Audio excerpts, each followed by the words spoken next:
ഇറാന്റെ മണ്ണിലേക്ക് അമേരിക്കയും ഇസ്രയേലും സംയുക്തമായി നടത്തിയ ആക്രമണം വെറുമൊരു സൈനിക നീക്കമല്ല, മറിച്ച് ദശകങ്ങളായി നിലനിന്നിരുന്ന പ്രാദേശിക സന്തുലിതാവസ്ഥയുടെ തകർച്ചയാണ്.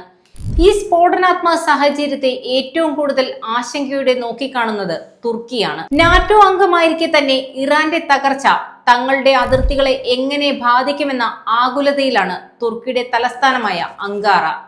എന്തുകൊണ്ടാണ് തുർക്കി ഈ യുദ്ധത്തിൽ നിന്ന് അകലം പാലിക്കുന്നത്? അങ്കാറയുടെ നയതന്ത്ര പരാജയങ്ങൾ എന്തൊക്കെയായിരുന്നുവെന്ന് നമുക്ക് നോക്കാം. യുദ്ധം തുടങ്ങുന്നതിന് മുൻപ് തന്നെ ദുരന്തം ഒഴിവാക്കാൻ തുർക്കി കിണഞ്ഞു ശ്രമിച്ചിരുന്നു.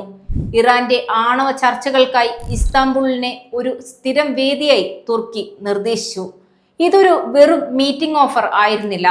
നാറ്റോ അംഗമായ തുർക്കിയുടെ മണ്ണിൽ ചർച്ചകൾ നടക്കുമ്പോൾ ഇറാന്റെ മേൽ സൈനിക ആക്രമണം നടത്താൻ അമേരിക്കയ്ക്ക് വലിയ രാഷ്ട്രീയ വില നൽകേണ്ടി വരുമായിരുന്നു. ഒരു തരത്തിൽ ടെഹ്റാൻ നൽകിയ നയതന്ത്ര കവചമായിരുന്നു ഇസ്താംബുൾ.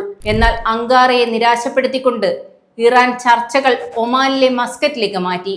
ഇതോടെ തുർക്കി ഒരുക്കിയ സംരക്ഷണ പാളി നഷ്ടപ്പെടുകയും അമേരിക്കയുടെ സൈനിക നീക്കങ്ങൾക്ക് വഴിതെളിയുകയും ചെയ്തു എന്നാണ് അങ്കാറയുടെ വിലയിരുത്തൽ.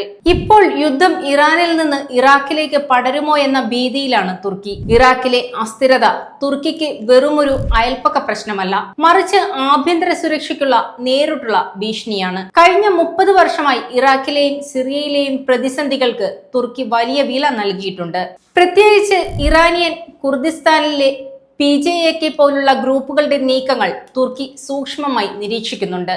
ഇറാനിലെ കേന്ദ്രഭരണം തകർന്നാൽ വിഘടനവാദി ഗ്രൂപ്പുകൾ സ്വയംഭരണം പ്രഖ്യാപിക്കുമോ എന്ന ഭയം അങ്കാറയ്ക്കുണ്ട്.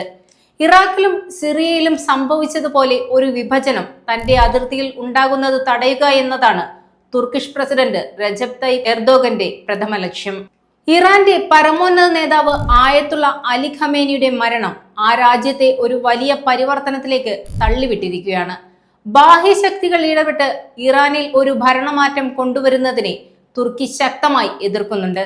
സൈനിക ബലത്തിലൂടെ ഒരു സർക്കാരിനെ പുറത്താക്കുന്നതിന് തുർക്കി രാഷ്ട്രീയമോ ലോജിസ്റ്റിക്സോ ആയ യാതൊരു പിന്തുണയും നൽകിയിട്ടില്ല. തുർക്കിയുടെ വിദേശകാര്യമന്ത്രി ഹഗാൻ ഫിദാൻ സൗദി അറേബ്യ മുതൽ യൂറോപ്യൻ യൂണിയൻ വരെ ചുറ്റിക്കറങ്ങി നയതന്ത്ര ശ്രമങ്ങൾ നടത്തുന്നത് US നേതൃത്വത്തിലുള്ള സഖ്യത്തിന് ലഭിക്കാവുന്ന പ്രാദേശിക പിന്തുണ കുറയ്ക്കാനാണ്.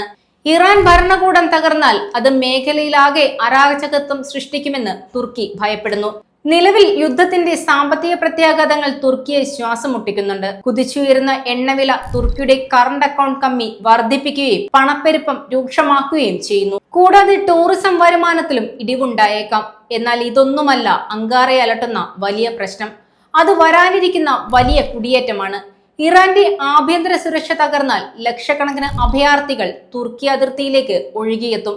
ഇത് തടയാൻ അതിർത്തിയിൽ ബഫർ സോണുകൾ സ്ഥാപിക്കുന്നതിനെ കുറിച്ച് തുർക്കി പാർലമെന്റിലെ അടച്ചിട്ട മുറിയിൽ ഇതിനോടകം ചർച്ചകൾ നടന്നുകഴിഞ്ഞു. അഭയാർത്ഥി പ്രതിസന്ധി വീണ്ടും ഒരു ആഭ്യന്തര ഭാരമായി മാറാൻ തുർക്കി ആഗ്രഹിക്കുന്നില്ല. ഈ സംഘർഷത്തിനിടയിലും തുർക്കി ഒരു സവിശേഷ നിലപാടാണ് സ്വീകരിച്ചിരിക്കുന്നത്. ഇറാനെതിരായ ആക്രമണങ്ങൾക്ക് തങ്ങളുടെ വ്യോമാതിർത്തി തുറന്നുകൊടുക്കാത്ത ഒരേയൊരു US സഖ്യകക്ഷിയാണ് തുർക്കി. അതേസമയം വാഷിംഗ്ടണിനെ നേരിട്ട് പിണക്കാതിരിക്കാൻ ശ്രദ്ധിക്കുകയും ചെയ്യുന്നുണ്ട്. ഖമേനിയുടെ മരണത്തിൽ എർദോഗൻ അയച്ച ഔദ്യോഗിക സന്ദേശം ടെഹ്റാനിലേക്കുള്ള ഒരു കൃത്യമായ സൂചനയായിരുന്നു. ഈ ആക്രമണത്തിൽ ഞങ്ങൾ പങ്കാളികളല്ല എന്നതായിരുന്നു അത്. ഇറാൻ ശക്തിപ്പെടുന്നത് തുർക്കി ആഗ്രഹിക്കുന്നില്ലെങ്കിലും ഇറാൻ പൂർണ്ണമായി തകരാനും തുർക്കി ആഗ്രഹിക്കുന്നില്ല. ഒടുവിൽ അമേരിക്ക നയതന്ത്രപരമായ ഒരു പിന്മാറ്റത്തിന് തയ്യാറാകുമ്പോൾ ഇരുപക്ഷവുമായും ബന്ധമുള്ള തുർക്കിക്ക് ഒരു സുപ്രധാന മധ്യസ്ഥനായി മാറാൻ സാധിക്കും. സംഘർഷം ഒരു തുറന്ന യുദ്ധമായി മാറുന്നത് തടയാനും ചർച്ചകളിലേക്ക് തിരികെ വരാനും അന്താരാഷ്ട്ര സമൂഹത്തെ പ്രേരിപ്പിക്കുകയാണ് ഇപ്പോൾ തുർക്കിയുടെ നയതന്ത്ര മുൻഗണന. തുർക്കിയുടെ നീക്കങ്ങൾ ഈ യുദ്ധത്തിന്റെ വിധി നിശ്ചയിക്കുന്നതിൽ നിർണായകമാകും.